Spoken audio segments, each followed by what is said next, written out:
जो नायडू और नीतीश नहीं कर पाए वो कैसे राहुल गांधी ने कर दिया। क्या राहुल गांधी देश के इतिहास के सबसे सफल एलओपी बनने की ओर हैं?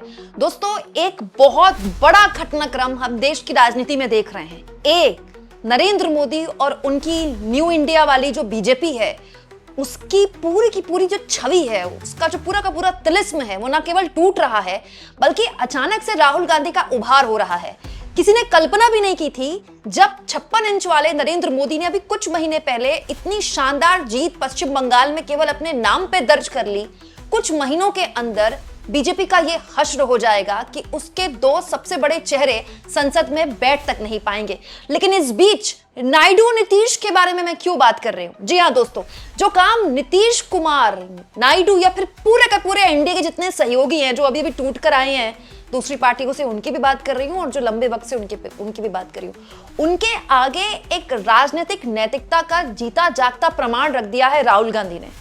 पूरा टाइम राहुल गांधी से पिछले एक हफ्ते से यही पूछा जा रहा था कि राहुल गांधी झारखंड पर क्यों नहीं बोल रहे। हालांकि ये मीडिया में पूछा जा रहा था, लेकिन क्या आप सोच सकते हैं कि एक ऐसा राज्य झारखंड जहां पर कांग्रेस पार्टी गठबंधन की सरकार है, सरकार का सहयोगी है, वहां हो रहे छात्रों के प्रोटेस्ट के लिए राहुल गांधी ने एक बार नहीं कई बार बयान दिया।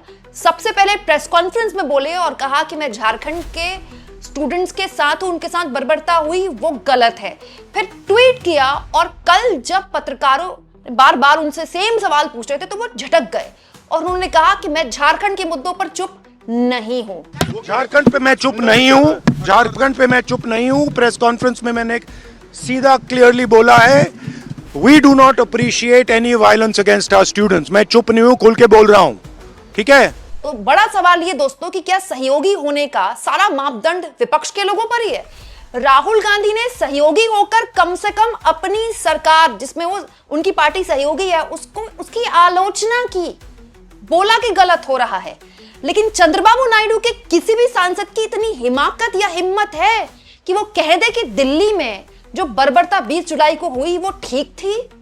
हाँ, जब एंटी पेपर लीक पर बहस हुई तो कुछ सहयोगियों के जुबान से ये बात निकली कि जिन बच्चों की जान गई पेपर लीक के बाद, जिन्होंने अपनी जान दी, हम उनको याद करते हैं, उनको श्रद्धांजलि देते हैं। लेकिन अगर यही पैमाना है कि सहयोगियों को अपनी जो सरकारें चल रही हैं उनकी आलोचना करनी होगी जब उनकी जरूरत है, तो चंद्रबाबू नायडू क्यों नहीं करते? क्या चंद्रबाबू नायडू का कर्तव्य नहीं बनता? एक राज्य के वो मुख्यमंत्री है, आंध्र प्रदेश के मुख्यमंत्री के तौर पर, क्या उनके राज्य के बच्चे प्रभावित नहीं होंगे पेपर लीक से या नीट के पेपर लीक से? दोस्तों, चंद्रबाबू नायडू ये नहीं कर सकते क्योंकि आप सत्ता में हैं। नीतीश कुमार ये नहीं कर सकते, उनके सांसद नहीं कर सकते क्योंकि वो सत्ता में हैं। तो सत्ता में तो झारखंड में राहुल गांधी की पार्टी भी थी, लेकिन राहुल गांधी ने अपने लिए नैतिकता के पैमाने गढ़े जो नायडू और नीतीश नहीं गढ़ पाए। वहीं दूसरी ओर राहुल गांधी ने एक और काम किया। राहुल गांधी ने न केवल पूरे सत्र में दोस्तों एकता बनाई रखी विपक्ष की, बल्कि अपने आप को देश के सबसे शानदार एलओपीज की श्रेणी में ला खड़ा रखा है। इनफैक्ट मैं मानती हूं कि वाजपेयी, सोनिया गांधी और बहुत हद तक सुषमा स्वराज और लाल कृष्ण आडवाणी अपने अपने वक्त में जो एलओपी रहे हैं, अगर उसी श्रेणी में किसी का नाम रखा जाएगा तो वो राहुल गांधी का नाम रखा जाएगा। हालांकि वाजपेयी जब विपक्ष के बड़े नेता थे लोकसभा के अंदर, तो तब एलओपी, औपचारिक तौर पर एलओपी मतलब लोकसभा में नेता प्रतिपक्ष की कोई सीट नहीं थी, मतलब औपचारिक नहीं थी सीट। लेकिन फिर भी उस वक्त की तत्कालीन कांग्रेस सरकार को जिस तरह से इतनी सीमित सांसद होने के बावजूद भी ना के बराबर वाजपेयी ने अपनी छाप छोड़ी। या बहुत हद तक मैं सुषमा स्वराज का भी नाम लूंगी, बहुत ही शानदार वक्ता थी सुषमा स्वराज, मतलब एलओपी के तौर पर बहुत ही छाप छोड़ने वाली नेता थी। सुषमा स्वराज के अलावा सोनिया गांधी का भी जिक्र होता है, लाल कृष्ण आडवाणी का भी जिक्र होता है। उस श्रेणी में अगर आगे किसी को याद किया जाएगा तो राहुल गांधी को किया जाएगा। क्यों? दोस्तों, पुलिसिया बर्बरता के बाद प्रधानमंत्री आवास का घेराव करके राहुल ने बहुत तत्परता और चतुरता दिखाई। रोज सुबह राहुल गांधी मीटिंग लेते थे, पूरे विपक्ष को एक करके उन्होंने रखा और उसके बाद ये तय होता था कि संसद विपक्ष नहीं चलने देगा। प्रधान के इस्तीफे के बाद सीधा शाह पर उन्होंने दबाव बनाना शुरू कर दिया, जबकि सरकार ये सोच रही थी कि एपिसोड खत्म हो गया। पहली बार पैलेट गन पीड़ित के साथ राहुल गांधी अगर प्रेस कॉन्फ्रेंस ना करते तो देश को औपचारिक तौर पर कभी उन तस्वीरों के बारे में पता नहीं चलता। पहली बार लाठीचार्ज पीड़ित पीड़ित छात्रों के साथ भी प्रेस कॉन्फ्रेंस राहुल गांधी ने ही की। पहली बार युवतियों की ट्रोलिंग पर भी राहुल गांधी ही बोले और उनको अपने बगल में खड़ा करके प्रेस कॉन्फ्रेंस की। किरण रिजिजू को ऑफिस तक आने पर 50 मिनट अपने साथ बैठने पर राहुल गांधी ने मजबूर कर दिया। अगले दिन संसदीय कार्य मंत्री रिजिजू को फोन पर बात करने पर उन्होंने मजबूर किया और फिर भी ना ही बोला, सरकार के दबाव में नहीं आए। शाह के लिए पहली बार लापता के पोस्टर राहुल गांधी के नेतृत्व वाले विपक्ष में ही लगे और जिससे दोस्तों शाह काफी असहज भी हुए। वही बात बुरी लगी उनको कि ऐसे भगौड़ा या लापता नहीं बोलना चाहिए। दोस्तों शाह की संसद में लगातार आने की मांग पर विपक्ष टिका रहा। शाह की मजबूत गृहमंत्री की छवि विपक्ष ने छिन्न छिन्न कर दी।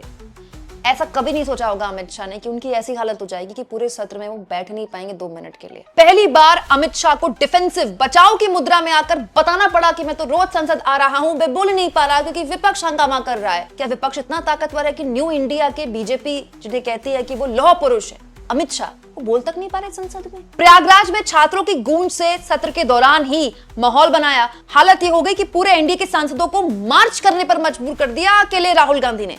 एन वक्त में विपक्षी एकता को टूटने भी नहीं दिया। एन वक्त में जो सरकार ने कहा हम तो बहस के लिए तैयार है लेकिन चंदा चोरी पर बहस नहीं करेंगे, इसके जरिए सरकार 2 काम करना चाहती थी। एक, अपनी छवि ठीक, दूसरा समाजवादी पार्टी और कांग्रेस के बीच जो एकता बनी थी, विपक्षी एकता, उसको तोड़ने की, क्योंकि समाजवादी पार्टी के लिए चंदा चोरी बड़ा मुद्दा था। लेकिन ऐसा कांग्रेस पार्टी ने, राहुल गांधी ने नहीं होने दिया।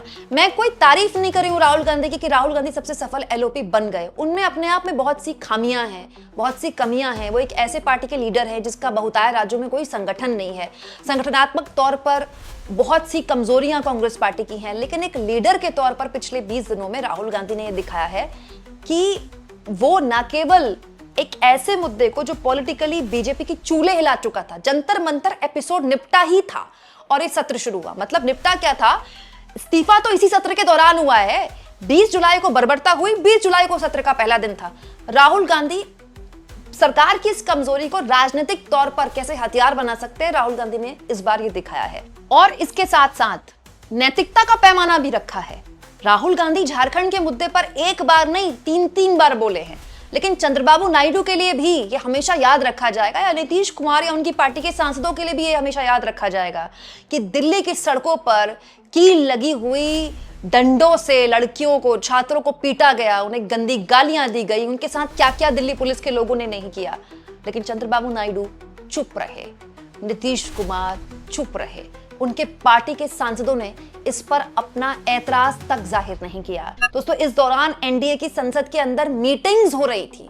उन मीटिंग्स में एनडीए के सारे सांसद बैठे हुए थे, नायडू की पार्टी के भी, नीतीश की पार्टी के भी, चिराग पासवान की पार्टी के भी, लेकिन सबने चुप रहना मुनासिब समझा। लेकिन इन सारे खतरों के बरक्स अलग जाकर राहुल गांधी ने कम से कम सत्ता में रहकर, एक राज्य की सत्ता में रहकर अपनी ही सरकार का विरोध करने का जोखिम उठाया है। आपको क्या लगता है दोस्तों, कमेंट बॉक्स में जरूर लिखें।